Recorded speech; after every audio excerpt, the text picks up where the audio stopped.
Buenas tardes. Veo que cada vez somos menos en el curso. Espero que no sea por... Buenas tardes, profesor. Buenas tardes, Miriam. Espero que la disminución sea porque hay muchas actividades académicas que cumplir en el fin de año y no porque el curso haya ido perdiendo interés. ¿Tienen a la vista la filmina que dice régimen bipartito? Sí, señor. Sí, señor. Sí está a la vista, gracias. Perfecto. Por respeto a los que se metieron puntualmente a la clase, vamos a empezar, si les parece. En la lección anterior empezamos a ver el tema de los hechos ilícitos tributarios. Y nos hacía falta decir, o lo dijimos, pero queremos resaltarlo ahora, nuestro régimen de ilícitos, nuestro régimen sancionatorio, es un régimen bipartito. Con eso queremos decir que tiene infracciones administrativas por una parte y delitos tributarios por la otra. Las infracciones administrativas las impone la propia administración tributaria y por tanto se abre el régimen de revisión de legalidad del Tribunal Fiscal Administrativo y del Tribunal Contencioso Administrativo. Y esas sanciones consisten en multas pecuniarias, creo que multas pecuniarias es una redundancia, en sanciones pecuniarias, en dinero, o bien en la sanción de cierre de negocios. Por el lado de las infracciones administrativas, por el lado de los delitos tributarios, hay una pena privativa de libertad que la impone un tribunal penal, no la impone la administración tributaria. Y la parte procesal no es el Código Tributario, sino el Código Procesal Penal. Hay algunas disposiciones que son de carácter general, esto es que aplican tanto para la sección de ilícitos administrativos como para la de delitos penales. La primera disposición que llama la atención común tanto a la parte administrativa como a la parte de derecho penal es que la comprobación de los hechos ilícitos tributarios primero tiene que hacerse siempre la comprobación. No se admiten los delitos o las infracciones automáticas.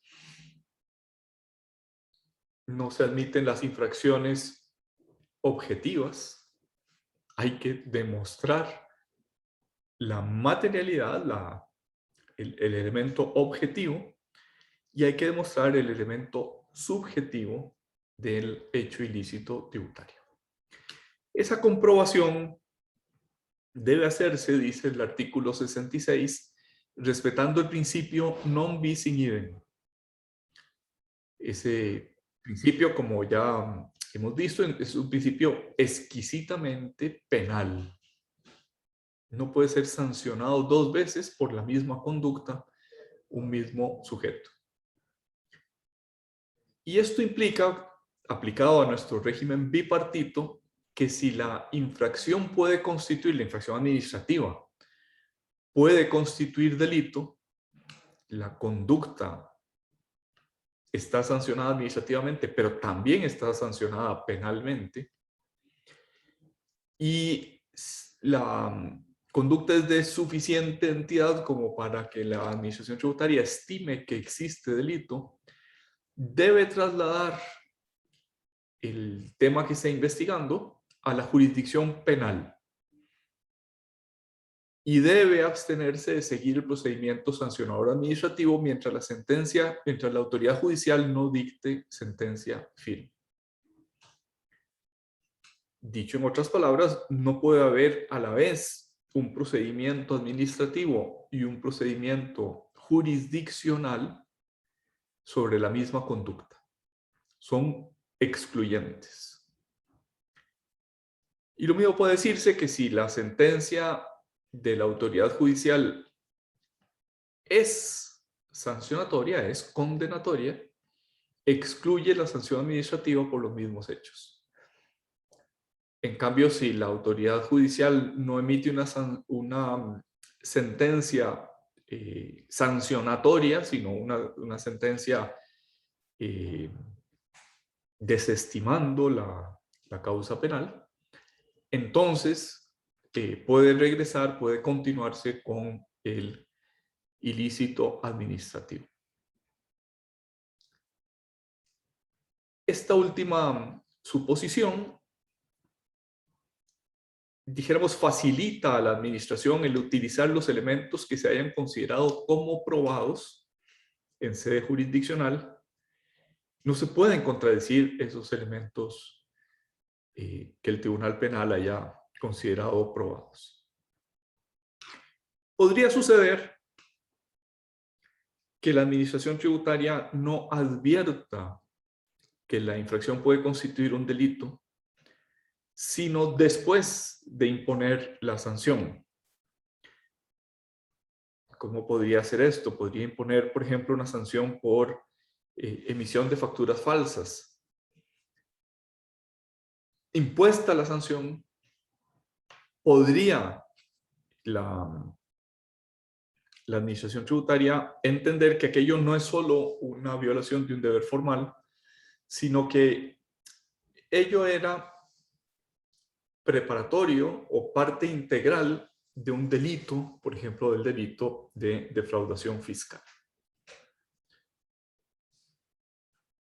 Entonces, el haber impuesto la sanción administrativa no impide iniciar la acción penal y llevarla hasta sus últimas consecuencias.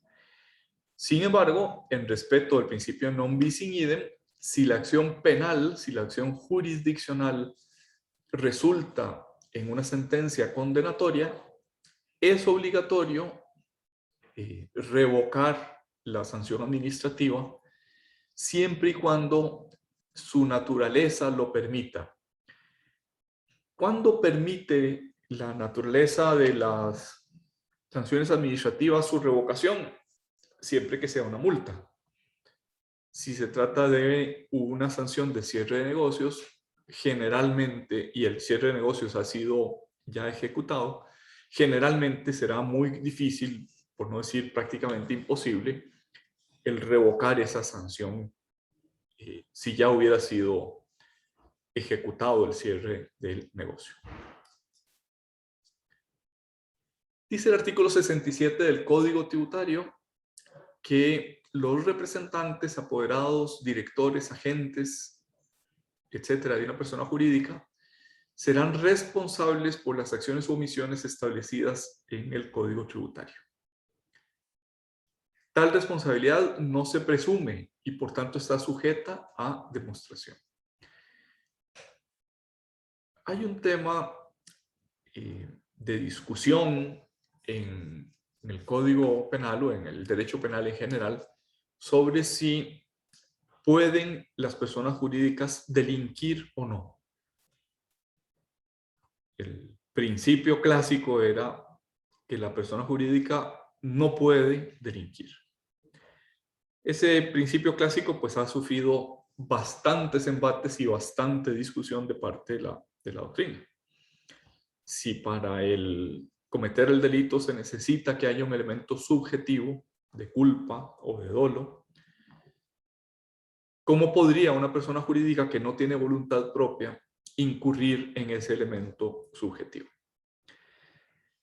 El Código Tributario, sin decantarse por qué teoría, por esta o aquella teoría, lo que sí dice es que los que toman decisiones por cuenta de la persona jurídica son los responsables de la conducta a sancionar.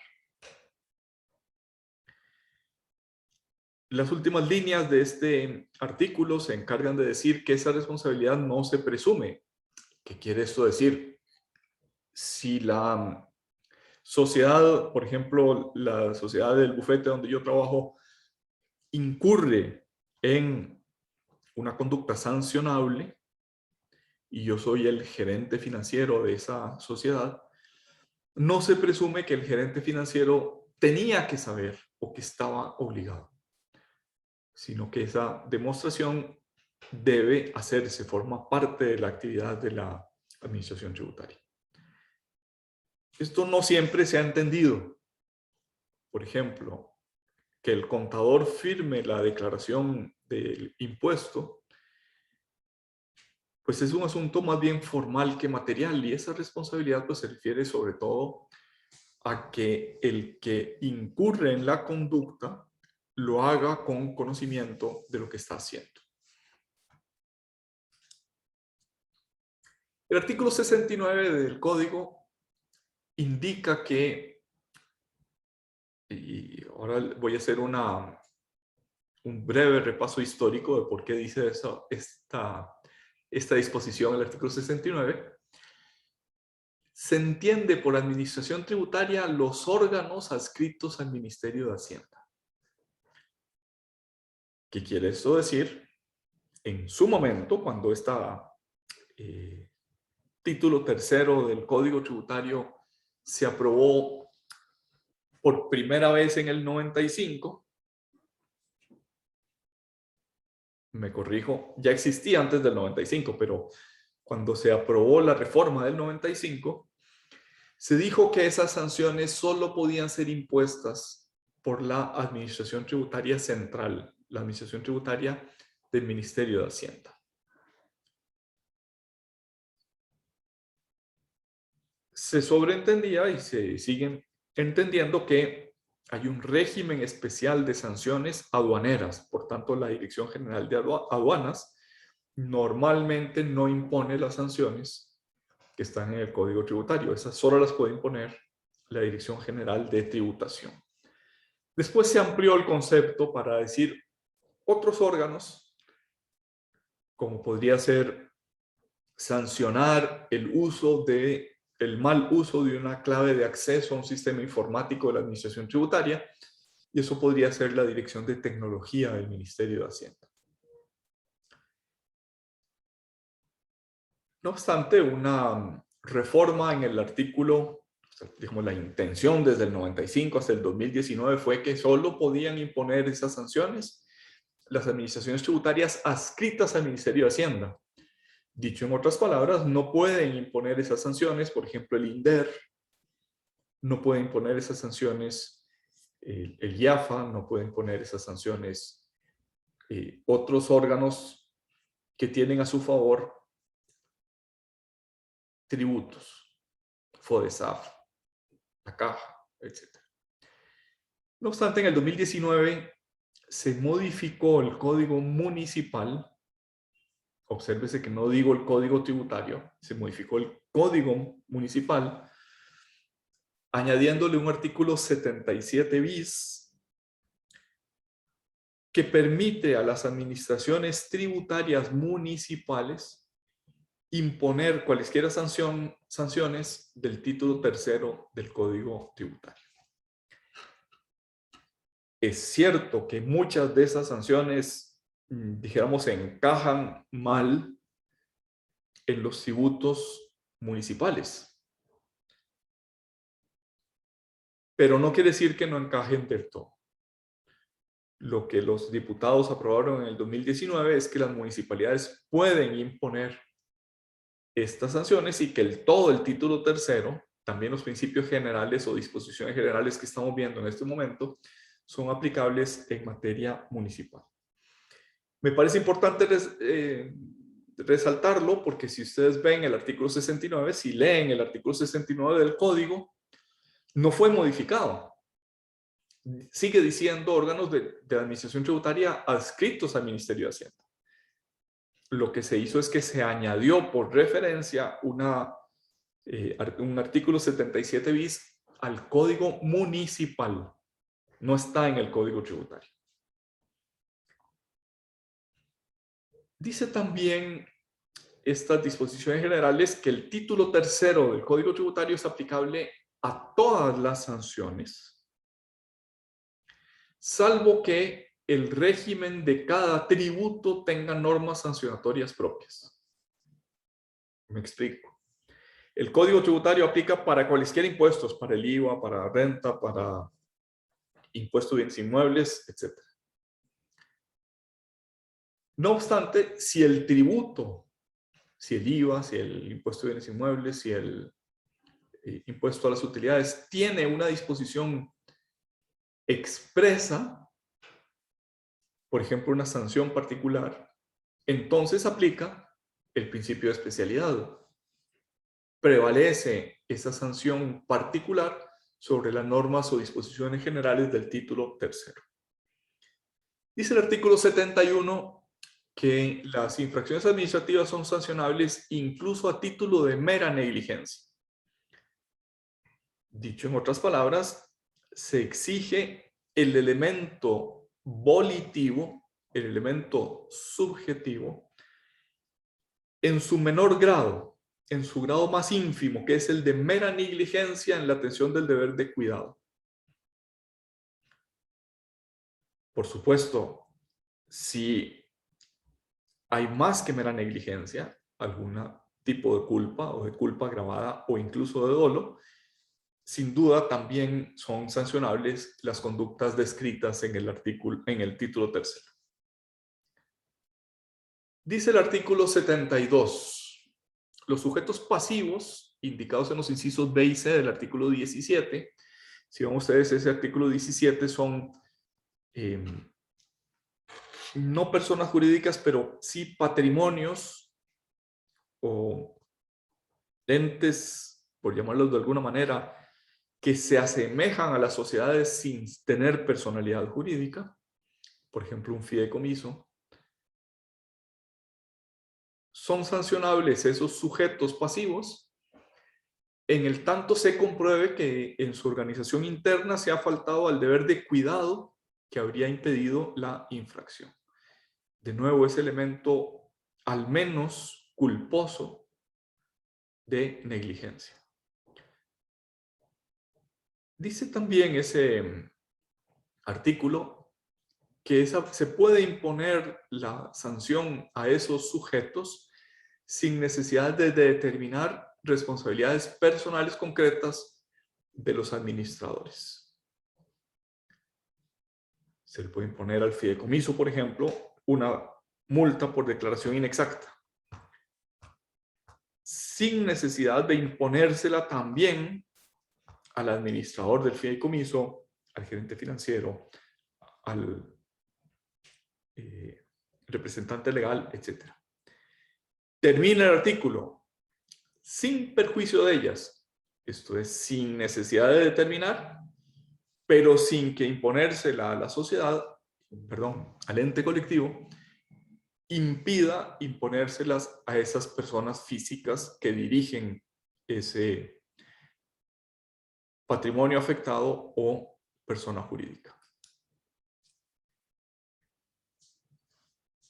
Las siguientes disposiciones del artículo 73 se refieren al concurso formal, a la concurrencia formal. Cuando un hecho configure más de una infracción, debe aplicarse la sanción más severa. Podría ser, por ejemplo, que concurra la misma conducta en la configuración de un ilícito administrativo de multa, por ejemplo, no emisión de las facturas en la oportunidad que corresponda, con el tipo de otra infracción más severa, como podría ser el cierre de negocios. Si se hace una vez, multa. Si se hace 2 veces, cierre de negocios, porque el tipo del cierre de negocios exige reiteración. Pero la conducta infraccional, la mera conducta, no emitir la factura, forma parte tanto del tipo de la multa como del cierre de negocios. Entonces debe aplicarse la sanción más severa. Y ante la duda de cuál es la más severa, el propio código indica que el cierre de negocios es más severo que la multa pecuniaria. El artículo 74 contiene una disposición general de prescripción similar en plazo a la del artículo 54, 4 años a partir de la comisión, a partir de la conducta que constituye el tipo infraccional. Nótese que en el artículo 54 se permite la ampliación a 10 años del plazo de prescripción cuando no se presente declaración, no se lleve contabilidad o la contabilidad tenga plazo de más de 6 meses. Tal disposición no existe en materia infraccional. Es un único plazo no ampliable de 4 años. Si se interrumpe, ¿se acuerdan que hablamos en su momento de la diferencia entre interrupción y suspensión del curso de la prescripción? Si se interrumpe el curso, si se inhabilita el tiempo corrido, el nuevo plazo empieza a regir a partir del 1 de enero siguiente a que quede firme el acto administrativo que impone la sanción.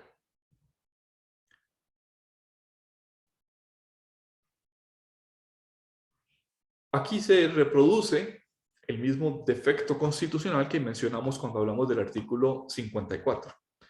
Siendo que la prescripción es un asunto constitucional de seguridad jurídica, no puede haber una suspensión indefinida en el tiempo. Si se interrumpe y no queda firme la sanción en 100 años, no puede ser que no haya corrido ni un día de prescripción. A mí me parece, pero la Sala Constitucional no lo ha visto así, que eso viola el principio de seguridad jurídica tutelado por la Constitución política. Antes hablamos que si la administración tributaria aprecia la posible existencia de un delito, es decir, está haciendo su fiscalización y en algún momento decide, aquí esto no es de infracción administrativa, no es de multa, sino que es un asunto penal, un asunto de pena privativa de libertad, debe abstenerse de continuar con el procedimiento administrativo y debe presentar la denuncia penal. Esa denuncia suspende el cómputo de la prescripción por todo el tiempo que dure la tramitación del proceso penal.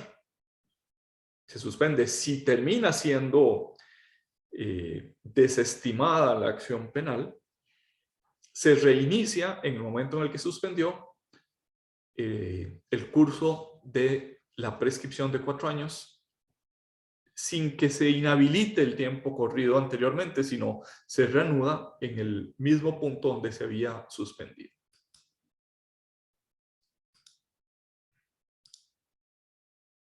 El artículo 75 dice que las sanciones pecuniarias, las sanciones consistentes en multa, generan intereses a partir del tercer día después de su firmeza.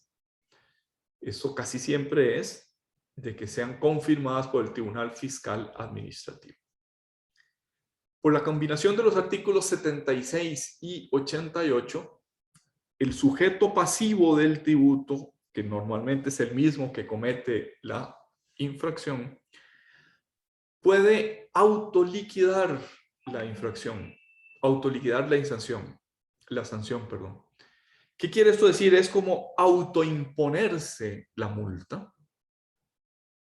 Yo me doy cuenta de que mi conducta es o fue incorrecta y por tanto no solo corrijo el tributo, sino que también me impongo la sanción, y si eso se hace espontáneamente, permite una reducción del 75% de la multa. Si además presenta el documento de liquidación y paga esa multa, un 5% adicional. Es dicho en otras palabras, si espontáneamente se autoimpone la sanción y la liquida, se le perdona el 80% de la multa. Si no es espontánea, espontánea quiere decir sin actuación de la administración tributaria. Si no es espontánea, sino después de la actuación de la administración tributaria, después de iniciada la actuación de la administración tributaria, la reducción no es del 75, sino del 50%, y la autoliquidación da derecho a un 5% adicional. Después de notificado el acto de liquidación de oficio, esto es la resolución que determina una suma a pagar en concepto de tributo, o dentro del plazo para impugnarlo, si yo acepto ese acto de liquidación de oficio, esa resolución determinativa, tengo una reducción del 25% más un 5% adicional si liquido. Entonces vean que ese artículo, esa combinación de los artículos 76 y 88 permite una reducción importante de las sanciones que tienen como propósito reducir o mitigar la litigiosidad de esta materia por la vía de conceder un descuento importante en la sanción. No hay descuento en el impuesto, no hay descuento o disminución en los intereses, solamente en la sanción aplicable. Desde el punto de vista procedimental, es decir, desde el punto de vista formal de proceso, el artículo 77, además de encarecer el principio de legalidad, encarece el de debido proceso. Y a forma de norma procesal expresa, son aplicables las disposiciones generales previstas en el procedimiento administrativo de la Ley General de la Administración Pública. Si comparamos este artículo 77 del Código con la reserva de ley prevista en el artículo 5 del Código, veremos que mientras en el artículo 5 para algunas materias el principio de reserva de ley es mucho más exigente para establecer el tributo, para establecer los sujetos pasivos, para establecer la responsabilidad solidaria, para establecer la conducta a sancionar, artículo 5. Si lo comparamos, decía, con el artículo 77, el artículo 77 permite la analogía procedimental, no sustancial. No puede crearse con base en la Ley General de la Administración Pública una conducta a sancionar en materia tributaria. El tipo penal tiene que estar, o penal administrativo tiene que estar establecido en la ley aplicable al tributo, pero el procedimiento puede completarse, puede rellenarse, si tuviera alguna laguna, con normas de la Ley General de la Administración Pública.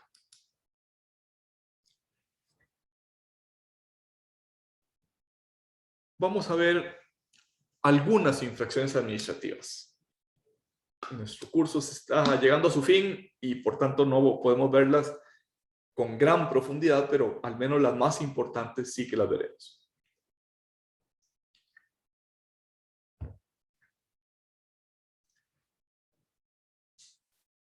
Voy a empezar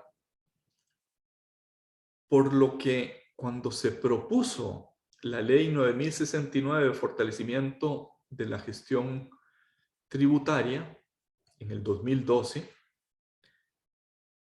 ¿cuáles eran la exposición de motivos? ¿Cuáles eran las intenciones de los proponentes de estas reformas al título tercero del Código Tributario?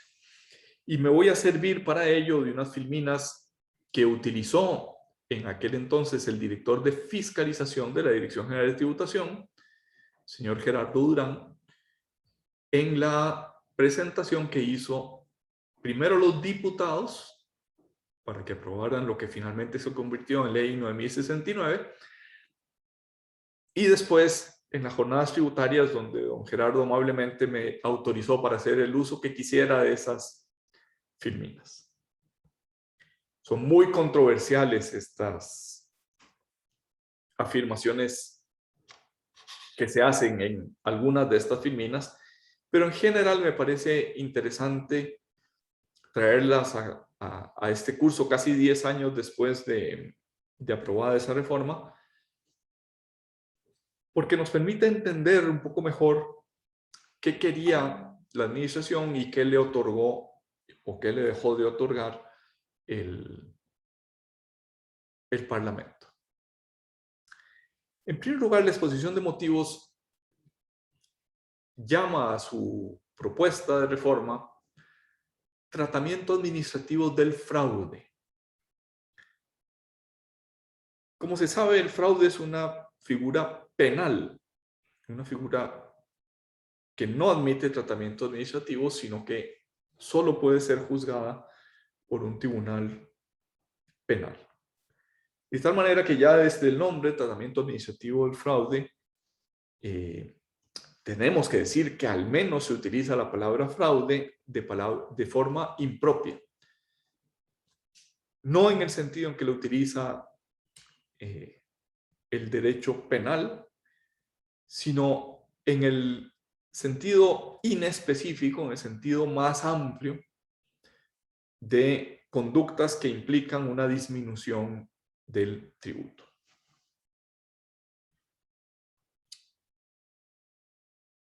O sea, la primera advertencia es que esa terminología es una terminología que formó parte de la discusión legislativa, pero que es más que discutible. ¿Qué fue, pues, lo que se propuso? Sanciones para el tratamiento administrativo del fraude. Y en concreto, la infracción estrella es la contenida en el artículo 81 del Código de Normas y Procedimientos Tributarios. También hay otras infracciones, la infracción por resistencia al control, por resistencia al ente fiscalizador, las infracciones por incumplir el deber de informar. Antes de esta ley 9069, para cometer el delito de defraudación tributaria,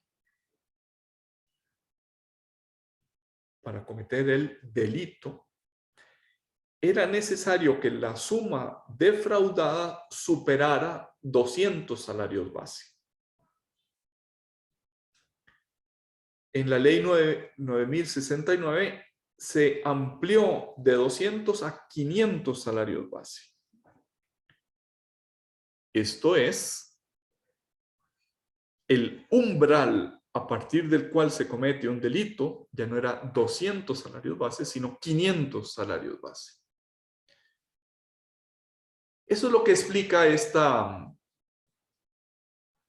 frase que está en la filmina. Se traslada para su persecución en la vía administrativa la mayoría de los casos de fraude tributario.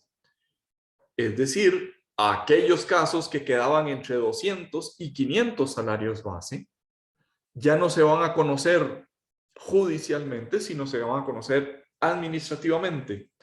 La persecución del, comillas, fraude tributario entre 200 y 500 salarios base se saca del Poder Judicial y se pone en la vía administrativa, adecuando los tipos administrativo y penal y corrigiendo algunas deficiencias normativas actuales. Continúa la exposición de motivos. Para que la reforma no sea percibida como una relajación del régimen sancionador, claro, porque hasta entonces era delito con pena privativa de libertad la defraudación de 200 o más salarios base. A partir de la ley 9069 era delito la defraudación a partir de 500 salarios base. Para que eso no se perciba como una relajación, como hacerle el cachete a los defraudadores, dice el proyecto o la exposición de motivos de lo que finalmente se convirtió en ley, se propone aumentar al 50% la sanción actual del 25% en los supuestos de negligencia.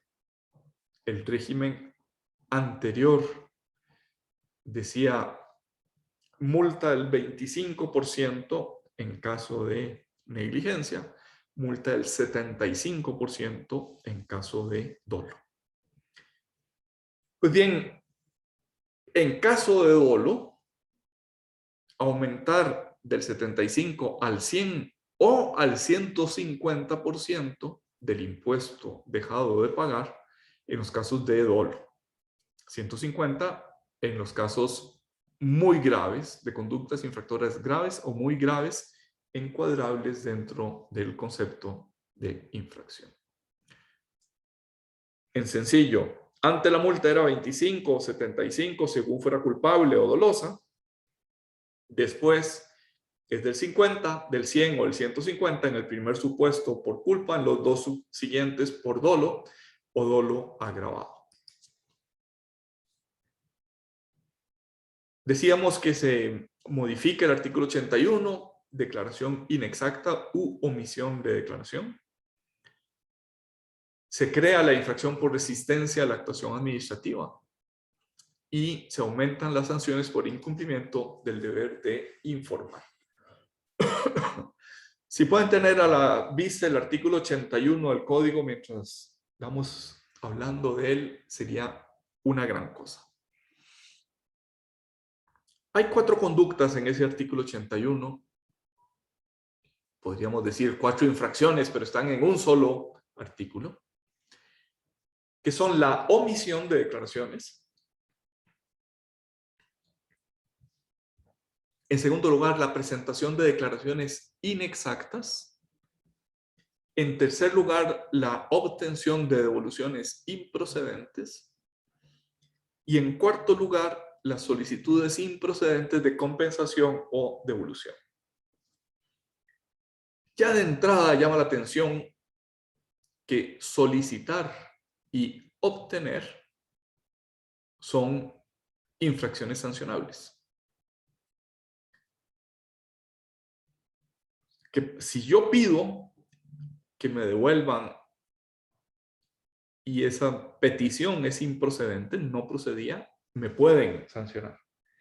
Pero si además de pedir improcedentemente la devolución, obtengo la devolución, me pueden sancionar.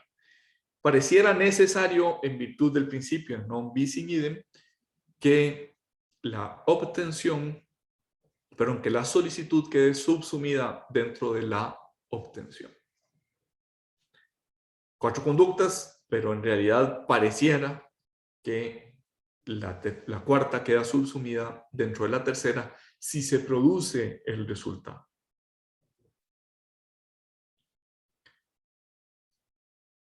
Aparece también un concepto que nos va a dar algunos dolores de cabeza en lo que queda de la clase de hoy, que es la base de la sanción. En general, la base de la sanción es la que aparece en primer lugar en la esquina superior derecha de esta filmina. El importe determinado de oficio, si no se presentó declaración, o la diferencia entre el importe determinado de oficio y el importe autoliquidado por el interesado, si sí se presentó declaración. En el tercer supuesto, la base de la sanción es la cantidad devuelta que no procedía indebidamente. Y en el último supuesto, la base de la sanción es la diferencia entre la cuantía solicitada y la devolución que sí era procedente. Base de sanción no equivale 100% al impuesto. Solo en el primer supuesto, cuando se omite en la declaración, es el tributo determinado de oficio. El siguiente concepto es el de calificación unitaria de cada infracción. Esto es la conducta del sujeto a sancionar debe ser calificada, debe ser juzgada e imputada unitariamente.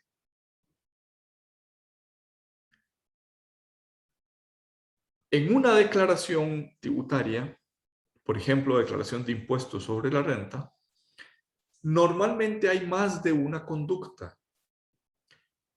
Podría suceder, por ejemplo, que yo no emita las declaraciones.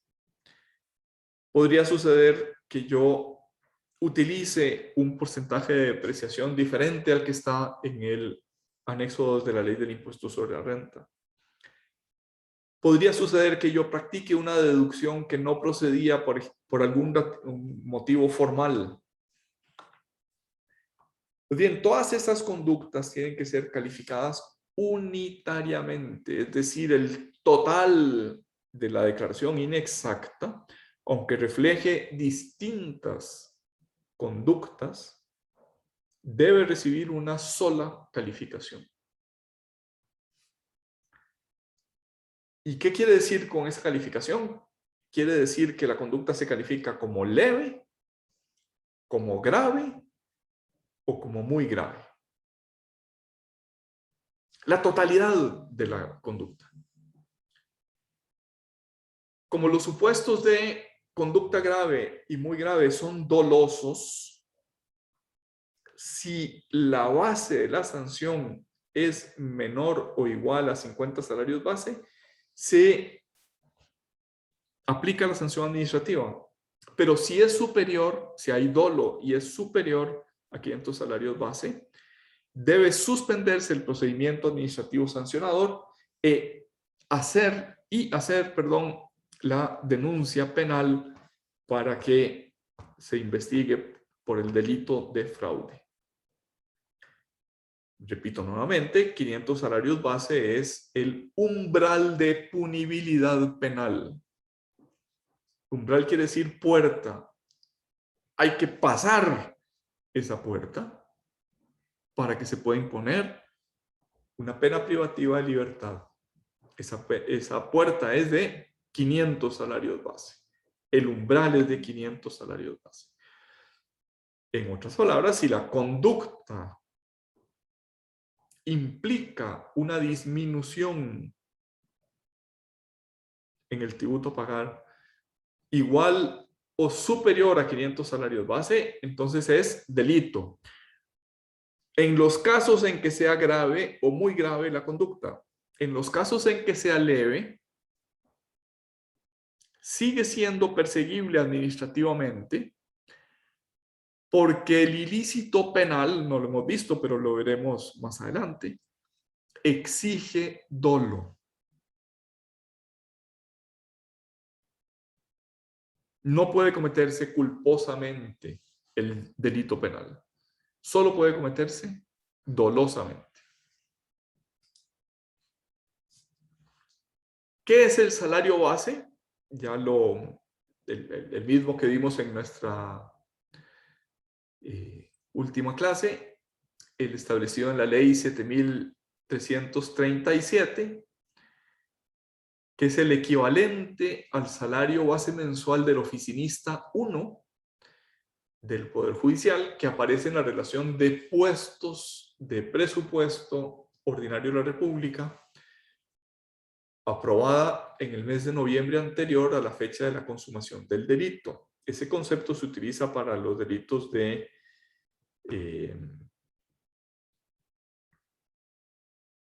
se me olvidó el nombre de los delitos, pero son delitos que tienen que ver con la propiedad.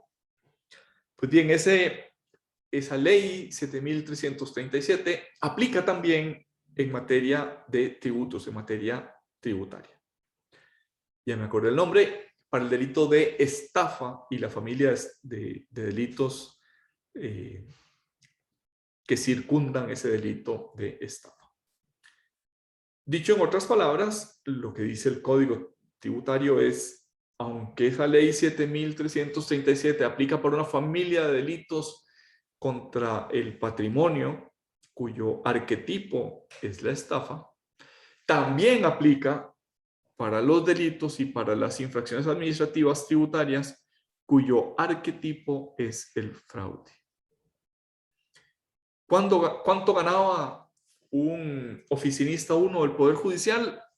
Ganaba en el 2001 $462,200 colones, que viene a ser poco más o menos $727.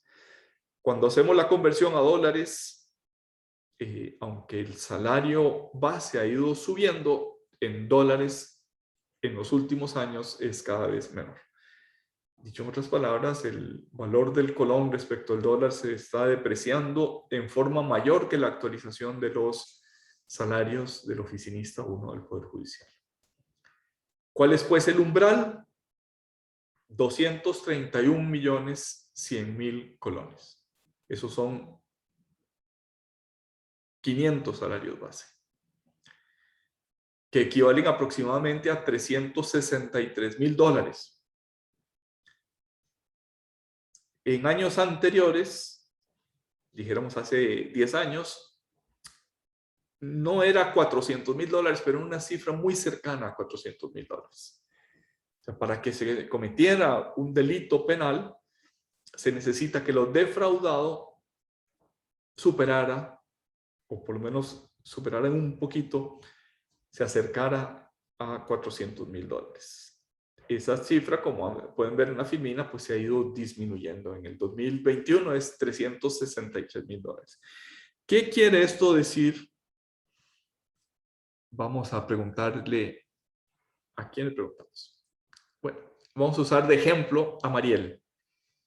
Mariel no puede cometer un delito de defraudación fiscal si el impuesto dejado de pagar no supera $363.937 aproximadamente. Dicho en otras palabras, el régimen penal del código es solo para grandes contribuyentes. No sé, para la Coca-Cola, para una multinacional, para una empresa muy grande.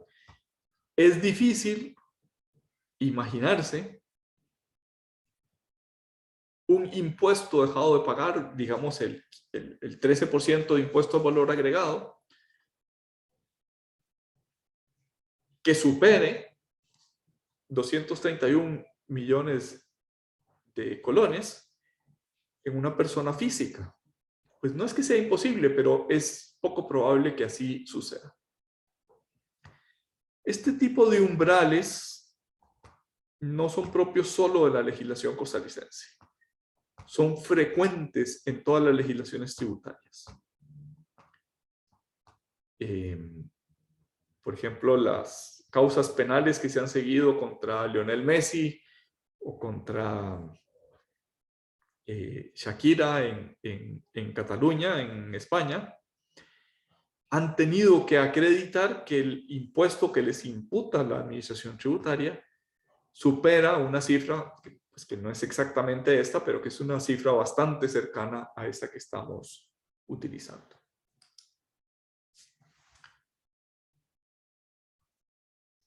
Antes dijimos que la conducta a sancionar puede ser leve, puede ser grave o puede ser muy grave. Leve es la que no es grave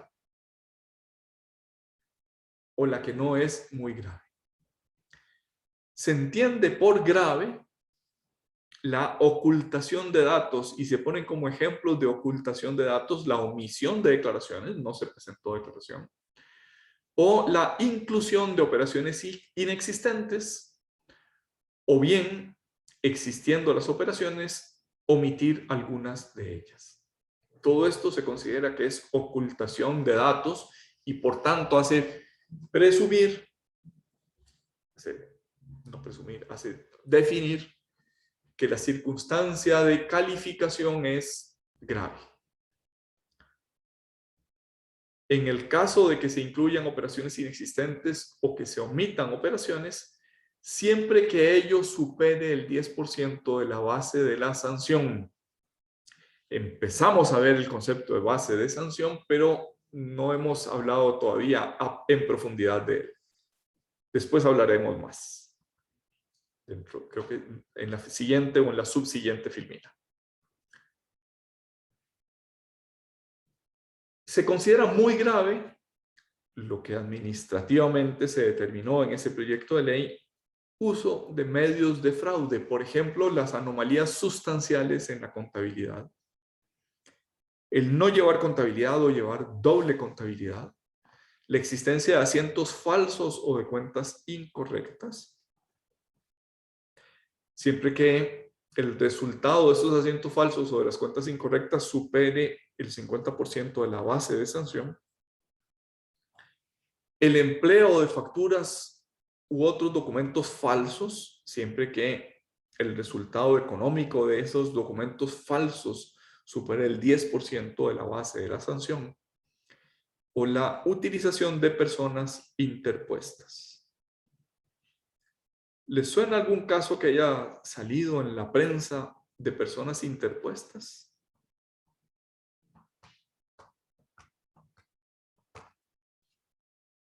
Fue famoso no hace mucho tiempo. ¿Alguien se acuerda?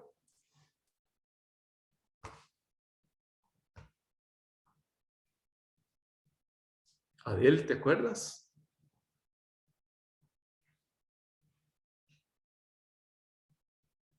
No, profe, yo no.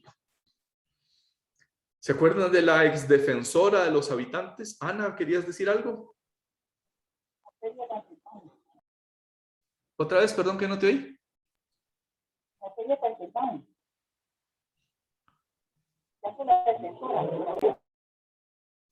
No alcanzo a distinguir lo que me dices, pero sospecho que sí estás diciendo lo correcto. Es el caso de la...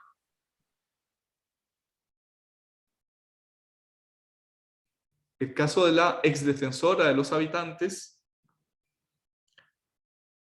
que utilizaba, según la prensa, yo no conozco el caso, según la prensa, utilizaba a una costurera de la zona norte que no tenía relación alguna con,